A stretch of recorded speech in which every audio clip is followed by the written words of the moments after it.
Hello viewers, আশা করি সবাই ভালো আছেন। আবারও আপনাদের মাঝে একটি লাভ স্টোরি নিয়ে আসলাম। আজকের লাভ স্টোরিটি হলো সুন্দরবন যাওয়ার পথে প্রেম। তো আপনারা তো জানেনই, সুন্দরবন যেতে হলে অবশ্যই ট্রলারে যাওয়া লাগবে। তো ট্রলার ছাড়া তো কোনো যাওয়ার তো অপশন নেই। তো মংলা বন্দরে আমি ট্রলারের অপেক্ষায় বসেছিলাম।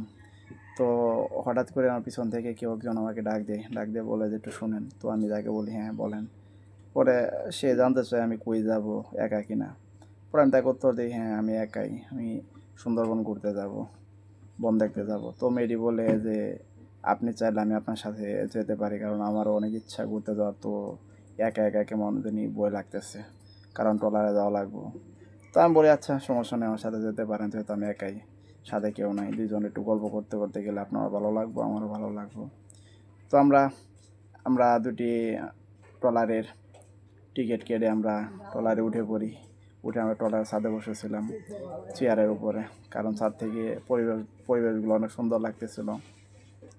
তো এরকম কিছু দূর যাওয়ার পরেই আমি তাকে এক এক সময় এক এক কিছু দেখাইতেছিলাম, কারণ তার সাথে নিজে থেকে কথা বলতে চেষ্টা করতেছিলাম, কারণ মেয়েটি দেখতে অনেক সুন্দর ছিল।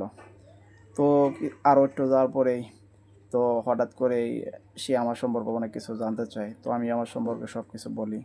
তো বলার এক পর্যায়ে আমি তাকে বলি যে আপনার সাথে কিছু কথা আছে, তো এখন বলবো না, আপনার ফেসবুক আইডিটা দেন, রাতে বলবো। তো সে সরাসরি কোনো কিছু চিন্তা না করে তার ফেসবুক আইডি আমাকে দিয়ে দেয়।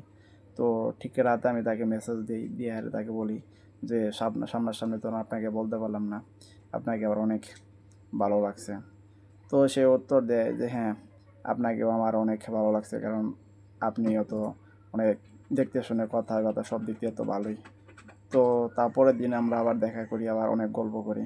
তো আপনারা এতক্ষণ পর্যন্ত যারা আমার লাভ স্টোরিটি শুনলেন তাদেরকে অসংখ্য ধন্যবাদ। আবার দেখা হচ্ছে পরবর্তী কোনো লাভ স্টোরি নিয়ে।